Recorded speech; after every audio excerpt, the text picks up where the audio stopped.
So the plan as it goes will be for the May 15th meeting that this body will vote on the entire strategic plan.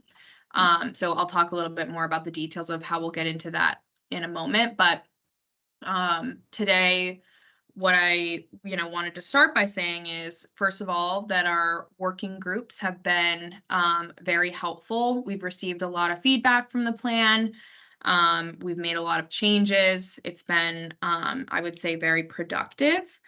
And we've also extended to everyone on the board, and I'll extend this to you and the other folks on the operating committee in an email after this, that if there's any following this meeting, if there's any follow-up or um, one-on-one discussions you'd like to have regarding the plan, we are happy to do that, and are flexible with timing. So I just want to preface that by saying, but I think the biggest thing for today is, I know we sent you all the current draft of the one pagers for the plan. I think on the 13th or the 14th. We haven't received any feedback other than from Joyce Judy, who we're going to meet with. She wasn't able to attend today. We'll meet with her afterwards and incorporate some of her feedback. But for today's purposes, I wanted to get, if there are any, I'm not going to go into each single section and talk through it one by one. I think considering we didn't receive anything, it doesn't make sense, but get initial thoughts from people or big picture, big problems, issues that you have with the plan, or things that we need to correct or, correct our course of action. And then if there's time, Abby and I will go through kind of what the framework of the final document, what it's going to look like. And that's what we'll be sending to you no later than May 5th. So 10 days before our final operating committee meeting before the May 26th meeting.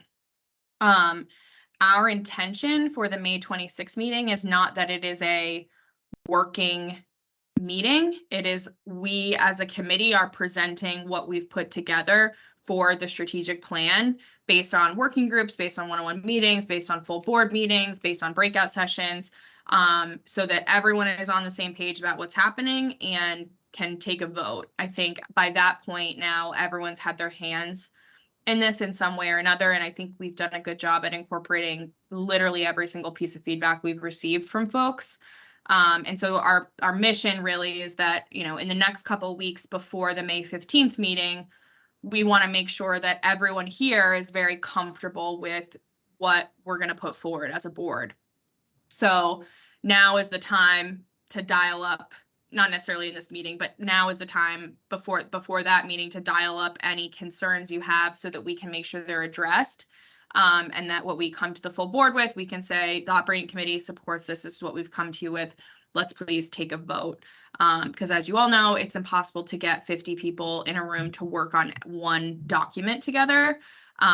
We've found this to be the best use of our time. So again, we did not receive feedback, but that's what this meeting is for. So I guess what I'll do is just open it up for you. If there were specific sections you wanted to go over or had questions about, we can do that now. If I could start, one, I read through most of it, and mea culpa on my part, I forgot about it. So I read through about probably 2/3 of it. So if it's okay with you, I'll send some specific comments to you via email like I did on the last draft, and I'll have it to you for Monday. Yeah, no, I think that's totally fine. It doesn't, nothing has to be done specifically in this meeting. And so honestly, sometimes the email feedback is easier for us because we can just, we can log it. So but a couple things though, I don't know what the answer to this is, and Michael, because I know your background too with some of the consulting that you've done in the past. I see that you have and this is overall the lead partners. For each one, like when I used to do this work, like I always had someone that owned it. So like, for example, when you go into like the committee I'm on, that workforce system alignment, I know from what I've read, it's going to be owned by the state workforce development board staff, right? You're going to be overseeing the one-stop operator. So like that'd be the owner, and then the lead partners would be the other folks that are supporting that effort. I'm just throwing it out there, something to think about, because from an accountability perspective, when you have more than one person owning it, it's almost like the finger pointing game. Like, well, they were supposed to do it. So it just might Yeah. be a way of protecting yourselves, all of us, Yeah. keeps Okay. people grounded. Yeah, I think we That's the, can, I think we could go through each of this, Abby and I could go through each of the sections with that in mind and making sure that ownership is very clearly defined in each of the sections. Because in the committee work, obviously, like the yep. committee And, one pagers, when you see those, it's kind of like, it's obviously pretty standard, but it changes for some of the full board activity. well, and one of the things, I'll just throw this out there, and this is really to protect you all there. When you talk about the State Workforce Development Board staff, you're in a lot of these things. So I just want to make sure, like in terms of being able to sleep at night, you're able to handle some of the things there. Because I Yeah. look at you're involved in a lot of stuff. So I just want to be mindful of how many hours in a day that you can work too. Yes. Yes. I appreciate Um, that. The other thing, just if you want me to go without getting into many details, but and I don't know, Michael, if you want to step in, but I had some things on the first three sections. Keep going. Yeah, that's fine. So the first one, with the develop, implement, and modify the WIO estate plan. If you look at, okay, actually 1.2, which is select a one-stop operator and monitor system improvement. I saw that you had for the solution under the metrics, and you have 6 metrics there. The sixth one was Q2 and Q4 program outcomes. Is your intent to increase that to quarterly and not just twice yearly at some point? So those are the required reporting outcomes through WIOA. Okay. So that's why we Okay. picked those. And I think we just see how that goes. And then, if the reporting is not too cumbersome, but I think that's kind of when we're trying to make the data basically align with what the programs already have to report. So we're not like adding another burden into the like data reporting system. Yep. No, I'm just wondering what the thought was. That's not a good answer there. And then on 1.3, to create and apply state performance accountability measures, that long-term action, that section, you said on line 3 of the State Workforce Development Board, SWDB, will submit recommendations to relevant congressional committees. I'm assuming you mean legislative? So that would be to like because I mean the legislature has no control over WIOA, so we would be making recommendations to like help as a board, the Senate Okay. Help Committee. So it would be Yep. like Bernie Sanders Committee. Yep. Okay, got it. No, I wasn't. I'm glad that you answered that. Okay, makes sense. And then that was that one. And then in section 2, the workforce system alignment. Just spell out the KPIs and the long-term action, because that's the first time you use it, just in case people Okay. don't know. And that was fine. 2.2, this is really small, but the situation, the second to the last line, it says process in a manner which can inform that. I'm assuming you want to get Okay, rid of so that it's like before worded inform. weirdly. Okay. And then in the solution section, you had written something that I didn't get my arms around it. So about halfway down, right after, okay, it starts in tandem to this data collection, a communication system will be created with relative state agencies and one-stop partners to collect employer feedback while not duplicating efforts. You talk about establishing a formal communication system, and maybe it's just, being a strategy at the high level still, but any semblance of what that's going to be? Yeah, so our intent there, and I think we could probably fix our wording here. Our intent there is so that like ACCD, VDOL, some other state agencies do like regional business outreach, regional events. And the purpose there was like in terms of all of our one-stop partners do this, in terms of coordinating and not duplicating efforts. We want to have some type of communication system so we understand like VDOL and ACCD and ANR are going to be in Washington County next week talking to these 5 businesses. So if we go to Washington County next week, we're not reaching out to those same 5 businesses again, or we're coming and supplementing. So I think we can reword that so it's a little bit more clear about what the actual intent is behind that. Okay. Yeah, because I wasn't sure, and I'll have to read through the next one, 2.3 after, just to see if that's linked into that. But after that piece, you said the state workforce development staff will relay any customer service related information to the one-stop operator to identify potential areas of service improvement. I don't know, and that person or that group might be really busy, but I don't know if they should be included in those quarterly meetings just so if those things come up, they're there to hear it firsthand. Yeah. Don't know if that was their intent or not. Okay. That would make sense. And then under 2.3, the last sentence in the situation, as we look to grow our workforce, creating systems that support various marginalized populations. I just don't know if just the way it was written, it just almost seems like it might have been a bullet point before. Okay. I'm So just, assuming you want to say, as we look to grow our workforce, we aim to create a system that supports various marginalized populations. yeah, probably. All right. We can check on that as well. That's helpful. And I'm sorry if I'm digging down the weeds. No, this is what we need. So that's fine. Because we're getting down, we're like, this is kind of where all of that granular stuff needs to happen. And then under milestones, the second bullet, and I know the intent here, I get the intent, I just don't know how it's written if we want to think about how it's written. By March of 2024, the specific marginalized populations to prioritize. That word to prioritize makes people nervous because we want to prioritize all the groups. I don't know if you want to rethink how to nuance that. I'm sure you'll be saying, okay, there are certain groups that might not be getting the needed support. Yeah. Yeah, I think I think prioritizes would be a poor choice of words there. So I think yes. I think we can change that to match the I intent. knew what you meant. Yeah. Yes. Yes, but it does not look the best when you if you from the outside looking in. So yes. You guys are doing all the work, so I mean, you're doing a great job with this. No, this is helpful. And we'll also, I mean, we're getting more feedback too from Susanna's shop, not to make them do all the work, but just to also make sure that this all passes like straight face test in that regard as well. So, but that is a helpful change, because even thinking about that makes me cringe thinking about saying that we're prioritizing specific groups. So, okay.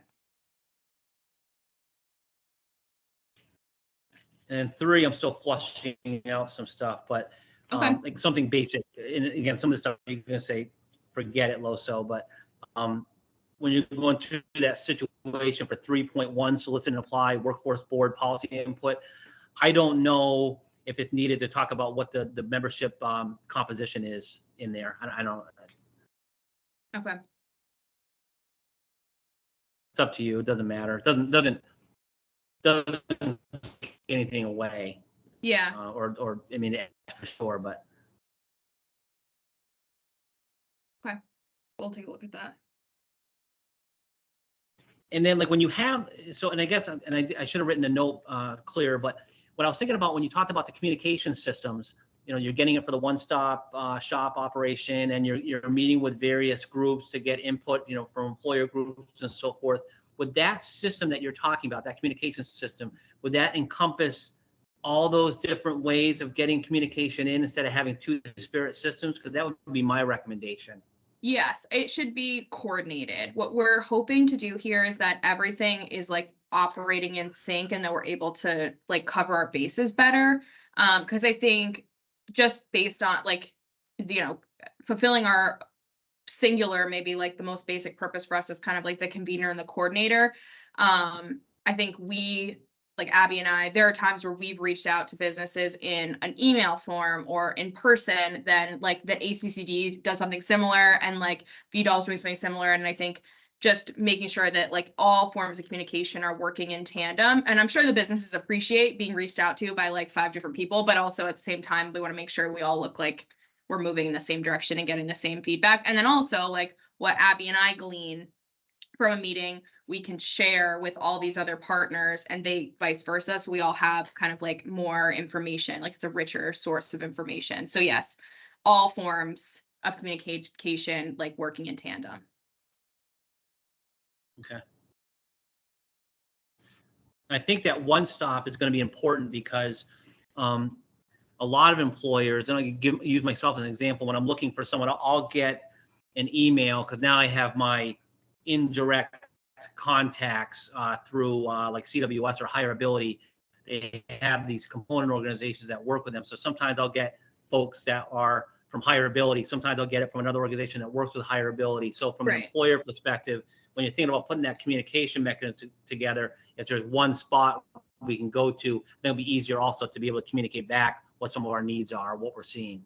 Yeah, I agree. Yeah, because I mean, employers too, I think a lot of this process is daunting for them in trying to find employees. And even just like engaging with the system is often daunting. And so I think the biggest piece the One Stop can bring is like that coordination between all the partners so that no matter where they enter into the system, they're getting to the right place, and they know where to go.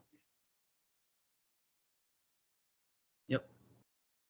Yeah, great. And then the other ones, if you just send us email feedback, I mean, it doesn't need to be by Monday, but if you just send us email feedback, we'll incorporate that and send that back around to folks.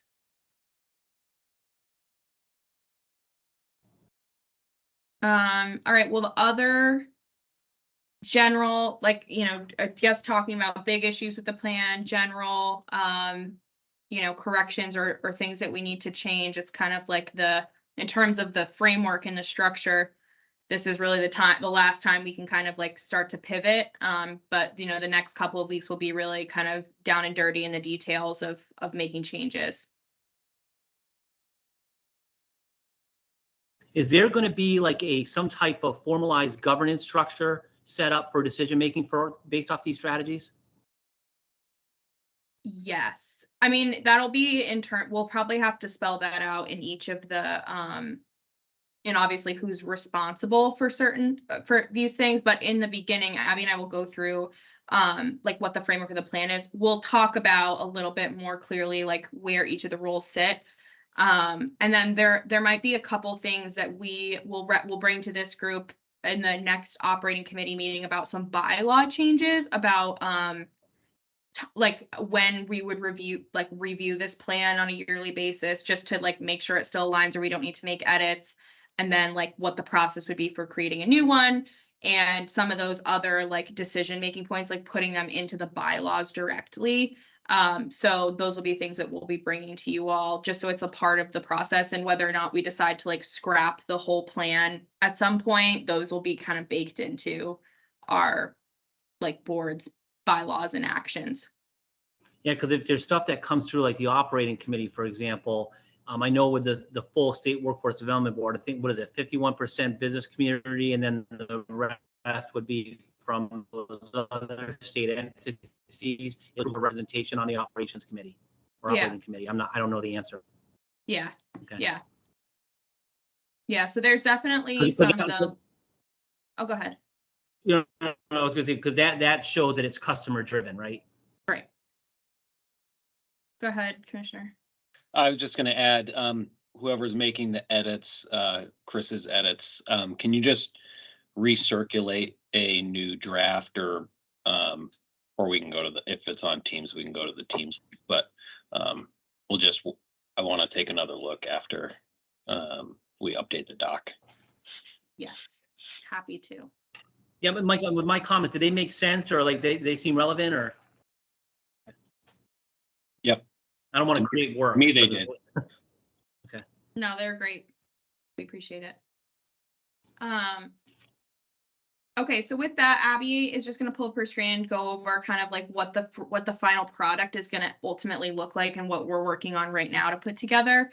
And what we'll have for you, as I said, by May 5th, a full document for us to review and edit so that we can have it ready for the 26th. So the framework of the plan, pretty simple. We're actually modeling this off of Connecticut's strategic plan, but in the beginning, we'll have a letter from the governor talking about workforce crisis, etc. We'll have an executive summary from Adam and myself talking about the plan. Table of contents pretty standard.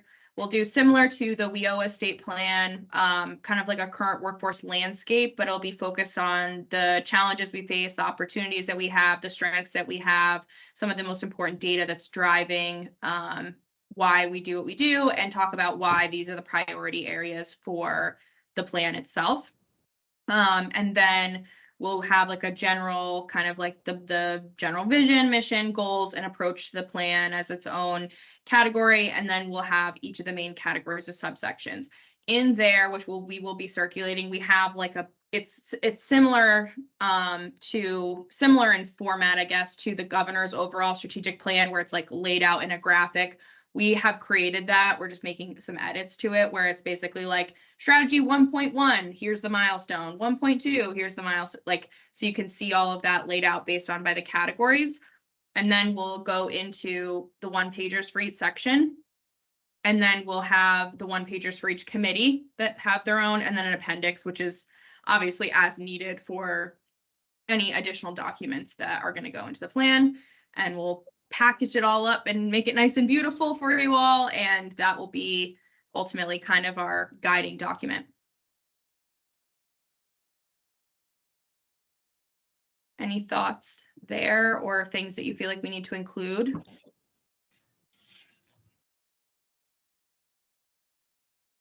Let me throw this out there. And I don't want to get myself in trouble on this. But when you're going through the main categories with those strategies, you have, those 5 strategies listed. It'd be interesting for presentation purposes to have someone kind of for each of those committees, like one business and one state agency represent to kind of like for the overview to give, like, if there's any presentations that are given to the For the full meeting? board, kind of, yeah, it just shows some ownership there on everyone's Yeah. part. Again, I don't want to put people in a position where I don't like to speak, but I don't know, just kind of showed you kind of building that ownership across Yeah. the board. Yeah, I mean, I think we can put it out there to the working groups if there's folks who'd like to do that. I think it's a good idea for, those who've been working on it. I mean, we've gotten a lot of folks who've been really involved that I think would be comfortable doing that. So, yeah, I think that's a good idea. I mean, if we have no interest, then we'll just do it. But if people want to present, then we'd like that. Right. Because you have customer interaction there, Yeah, definitely. Other thoughts or feedback? Okay, so what Abby and I are going to do is we'll recirculate, make more edits, and put all of this together. The most important thing is for the May 15th meeting is we need to have a quorum. So obviously you're all here but if you can't be there, please send a proxy so that we can have folks that can vote. Just let us know in advance who would be your proxy to vote for you. So that we can go through the plan. But Abby and I are going to, at the very latest, we'll be sending this out to you, will be May 5th, so that you have about 10 days to review different sections. And again, if anyone needs or feels like they'd like to meet with us one-on-one to go through any specific details, we are more than available and will welcome the feedback. But I know for myself personally, it's easier to look at it and just type out any edits I have. So we'll send it around again and feel free to give us whatever you need. Abby, can you include Dustin on the May 15th one? I'm flying out to DC that day. My flight doesn't leave till the afternoon, but I'll be heading to the airport. So just in case I run into an issue with service or something. Yep, I will go ahead and forward it to him now. Thank you.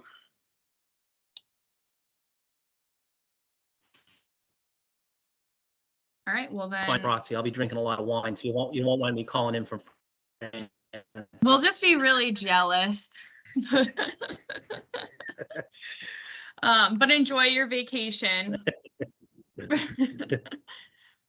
All right, we'll give everyone time back. Great. Thank you all. Thanks for your hard everyone. work. We Bye. appreciate it.